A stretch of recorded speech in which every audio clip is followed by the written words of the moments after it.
சூரியன் உதிக்கும் வேளையில் ஒரு வெற்று நிலப்பரப்பின் மீது ராஜ்குமார் நின்றிருந்தார். அவரது கண்களில் ஒரு கனவு, ஒரு பெரும் எதிர்காலத்தின் விதை. அந்த நிலம் வெறும் மண் அல்ல, அது ஒரு மகத்தான சாம்ராஜ்யத்தின் தொடக்கம். அவரது உள்ளத்தில் எழுந்த உத்வேகம் ஒரு பொன்னொளி பிரவாகமாக பரவியது. அது வெறும் ஒளி அல்ல, அது ஒரு தெய்வீக வரம், ஒரு படைப்பின் சக்தி. அந்த சக்தி அவர் தொட்ட இடமெல்லாம் உயிர்ப்பித்தது. அந்த வெற்று நிலம் ராஜ்குமாரின் ஸ்பரிசத்தால் நக்ஷத்ரா ப்ரீ ஸ்கூல் ஆக மலர்ந்தது. குழந்தைகள் சிரிக்கும் ஒளியும் ஆசிரியர்களின் அன்பும் அங்கே நிறைந்தன. அது ஒரு புதிய அத்தியாயத்தின் தொடக்கம். அதே பொன்னொளி சிபிஎஸ்இ பள்ளியாகவும் ஐஜிசிஎஸ்இ நிறுவனமாகவும் விரிவடைந்தது. ஒவ்வொரு கல்லிலும், ஒவ்வொரு வகுப்பறையிலும் அறிவின் சுடர் பிரகாசித்தது. கல்விக்கான ஒரு புதிய சகாப்தம் அங்கே உருவானது. வீட்டிலிருந்தே கற்கும் ஹோம்கூல் திட்டமும், தொழில்நுட்பம், மேலாண்மை, மருத்துவ அறிவியல் ஆகியவற்றுக்கான உயர்கல்வி நிறுவனங்களும் தோன்றின. அவை வெறும் கட்டிடங்கள் அல்ல, அவை கனவுகளை வளர்க்கும் கருவூலங்கள். இந்த நிறுவனங்கள் பொன்னொளி ஆற்றலால் நிரம்பி பரபரப்பான வகுப்பறைகள், விளையாட்டு மைதானங்கள், விரிவுரை அரங்குகள் மற்றும் புதுமை மையங்களாக மாறின. உத்வேகம் கொண்ட மாணவர்களும் ஆசிரியர்களும் அங்கே நிறைந்தனர். ராஜ்குமார் ஒரு தொலைநோக்கு வழிகாட்டியாக இந்த கல்வி பேரரசின் வளர்ச்சியை வழிநடத்தினார். அவரது பார்வை நிதி இலக்குகளை வானுயர உயர்த்தியது. ஒவ்வொரு இலக்கும் ஒரு புதிய மைல்கல்லாக அமைந்தது. 8,57,90,100 ரூபாய் என்ற நிதி இலக்கு ஏறுமுகமான வரைபடங்களால் குறிக்கப்பட்டது. ஒவ்வொரு இலக்கையும் கடக்கும்போதும் வளாகங்கள் மேலும் செழித்து வளர்ந்தன. இது வெறும் பணம் அல்ல, இது நம்பிக்கையின் விளைச்சல்.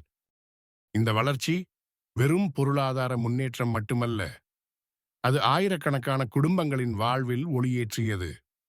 ஒவ்வொரு மாணவரின் வெற்றியும் இந்த இலக்கின் ஒரு பகுதியாக இருந்தது.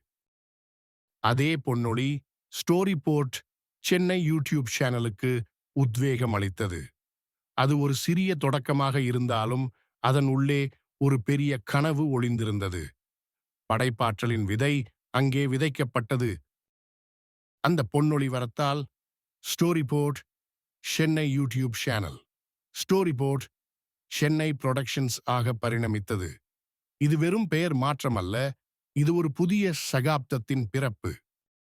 கதைகள் வெறும் கற்பனைகளாக இல்லாமல் உயிர்ப்புள்ள படைப்புகளாக மாறின. ஸ்டோரி போர்டுகள் ஆற்றல் மிக்க படப்பிடிப்பு தளங்களாக உருமாறின.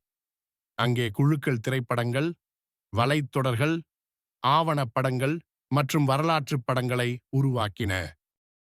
ஒவ்வொரு காட்சியும், ஒவ்வொரு வசனமும் ஒரு கனவின் வெளிப்பாடாக இருந்தது. படைப்பாற்றல் ஒரு நதியாக பாய்ந்து எண்ணற்ற கதைகளை உலகிற்கு கொண்டு வந்தது.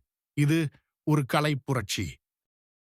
வெற்றி விழாக்கள், விருது வழங்கும் நிகழ்ச்சிகள், மகிழ்ச்சியான பட்டதாரிகள், திரைப்பட வெளியீடுகள் மற்றும் கொண்டாடும் கல்வியாளர்கள் என அனைத்தும் ராஜ்குமாரின் கனவின் விளைவுகள். ஒவ்வொரு வெற்றியும் ஒரு புதிய உத்வேகத்தை அளித்தது. ராஜ்குமார் தனது கையை உயர்த்தி ஆசீர்வதிக்கும்போது நக்ஷத்ரா மற்றும் ஸ்டோரி போர்ட் சென்னை ஆகிய இரு மரபுகளும் தலைமுறைகள் தோறும் நம்பிக்கை, கற்றல் மற்றும் படைப்பாற்றலை வளர்த்தன. இது ஒரு தெய்வீக வரம்.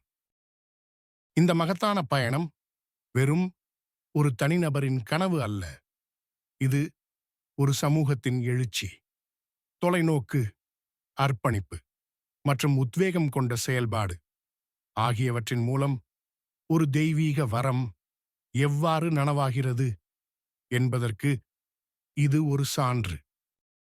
இந்த கதையின் ஒவ்வொரு அத்தியாயமும் எதிர்காலத்திற்கான ஒரு பாடமாக அமைகிறது.